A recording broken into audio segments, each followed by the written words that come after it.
And that, no doubt, ikhwan, is the key to richness, the key to success.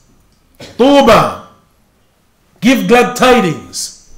Liman hudiya ila al-Islam, for the one who is guided to Islam. Wa kana aishuhu kaffafan, and his aish, or his sustenance, is sufficient. Lahid, kaffafan is sufficient. Wa qanna'ahu Allahu bima ata, and Allah makes him satisfied with that which he has given him. And so, ikhwan, the key to richness and real wealth is satisfaction. And that is that you're pleased, you're happy with that which Allah Azza wa Jal has given you. Even if it is not as much as Mr. Such and Such. And even if on the basis of what you have, you can't really keep up with the Joneses. La bas. As long as you're sufficed, it's sufficient for you and you're satisfied. And that, no doubt, ikhwan, occurs in some lines of poetry that are attributed to Imam al-Shafi'i. إِذَا كُنْتَ ذَا قَلْبٍ قُنُوعٍ فَأَنْتَ وَمَالِكَ الدُّنْيَا سَوَى. That if you are the possessor of a heart that is satisfied, one of its lines, if you possess a heart that is satisfied, then you and the one that owns the whole of the dunya is the same. If your heart is satisfied, then you and the one that possesses the whole of the dunya, you're the same. No difference. In fact, you could possibly be better than him. And that would ordinarily be the case, that the one that possesses the whole of the dunya still wants more, generally, usually. And we know, ikhwan, similarly, the statement of Allah subhanahu wa ta'ala in Surah Al-Fajr, when Allah Azza wa Jal mentions the statement of those who are punished in the fire. What is their statement? After they said, I wish that I didn't receive my book. What was their statement? مَا أَغْنَى عَنِّي مَالِيَ هَلَكَ عَنِّي سُلْطَانِيَ. That indeed my wealth did not avail me. And my sultan, my authority, my power position helped me in no way. And that indicates, ikhwan, the fact that the origin, ikhwan, or that the bulk of Ahl Mal, that is their outcome. That, ikhwan, that mal, that wealth is a fitna. As the Messenger ﷺ, he mentioned, إِنَّ لِكُلِّ أُمَّةٍ فِتْنَةٍ وَفِتْنَةُ أُمَّتِي الْمَالِ. That indeed every ummah has a fitna, and the fitna of my ummah is wealth. And likewise, ikhwan, the Messenger ﷺ, he mentioned to the companions of the Messenger of Allah, on that occasion when the wealth and the booty came from Bahrain, it was after Salatul Fajr, and the companions had gathered to receive something from the booty, hoping to receive something from the booty. And so the Messenger of Allah, when he saw them and saw ardentness from some of them, he said, perhaps you've heard of what has come from Bahrain. And so they said, yes, O Messenger of Allah. And so he said, give glad tidings to that which will please you. But then he went on to mention, Wallahi mal faqr akhsha alaykum. He said, by Allah, it is not faqr, it is not poverty that I fear for you.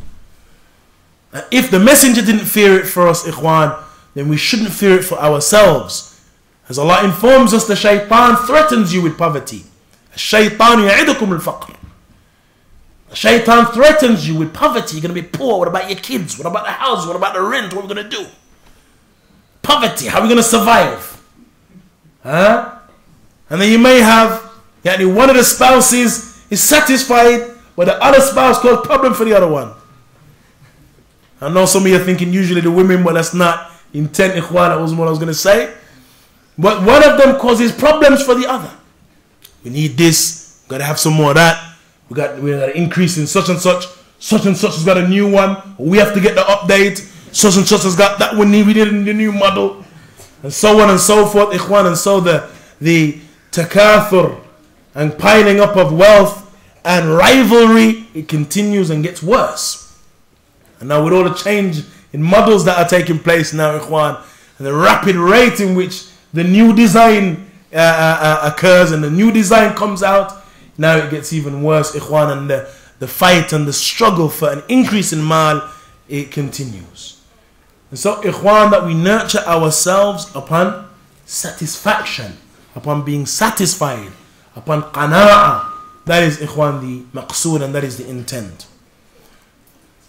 Now, and so the Messenger ﷺ, he mentioned, it is not faqr, it is not poverty that I fear for you, but I fear for you that the dunya is going to open up to you, and you will consume it as those who came before you consumed it, and it will destroy you just as it destroyed them.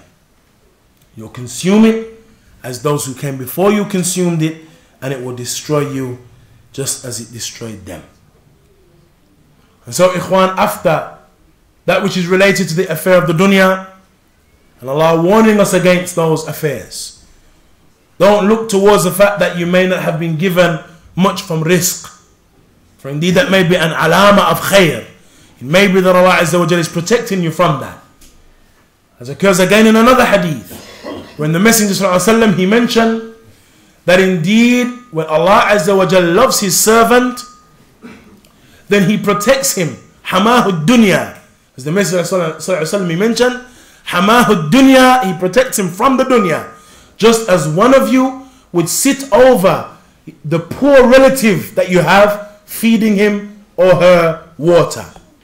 Just so if you have a poor one that has fever, and is very ill, and members of the family would sit over them, looking after them, trying to bring them through the sickness. Allah Azza wa Jal, when he loves his servant, he protects him from the dunya.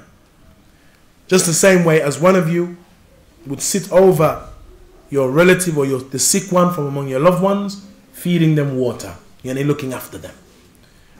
And so, reflect upon the statement of the Messenger, he protects him from the dunya. And that protection from the dunya may necessitate that he prevents him from it. Because Allah Azza wa Jal knows from that individual that if he gives him, if he receives it, then it is going to destroy him. And so do not worry, Ya Abdullah, if your rizq is not plentiful. For indeed, Allah subhanahu wa ta'ala gives the dunya to those who he loves and those who he does not love, but he does not give the deen except to those who he loves. And then Allah subhanahu wa ta'ala continues, Kalla, إِذَا دُكَّتِ الْأَرْضُ دَكًّا دَكًّا. Allah Azza wa Jal mentions, nay, but when the earth is crushed with a crushing, وَجَاءَ رَبُّكَ وَالْمَلَكُ صَفًّا صَفًّا. And when your Lord comes, and the angels, صَفًّا صَفًّا, row after row. So after Allah Azza wa Jal informs us, ikhwan, that which is related to aspects of creation that he swears by, and then informs us of those individuals that were destroyed on the basis of that which they were upon by way of action, and then corrects some of the attitudes that Ibn Adam has concerning the dunya, concerning his existence. Allah Azza wa Jal reminds us of what it is all, and what we're heading towards, and what our being righteous and upright and salih, what, ikhwan, it is ultimately about. Kalla, Allah Azza wa Jal mentions, إِذَا دُكَّتِ الْأَرْضُ دَكًّا دَكًّا وَجَاءَ رَبُّكَ وَالْمَلَكُ صَفًّا صَفًّا وَجِيءَ يَوْمَئِذٍ بِجَهَنَّمَ. Allah Azza wa Jal mentions, so when the earth is crushed, and when Allah Azza wa Jal comes with the malaika, row after row, وَجِيءَ يَوْمَئِذٍ بِجَهَنَّمَ. And when Jahannam is brought forward, يَوْمَئِذٍ يَتَذَكَّرُ الْإِنسَانِ. Then mankind will remember what he should have been about, remember what he should have been doing. Those who are from among the kuffar will remember the call of the prophets and the messengers. They'll remember.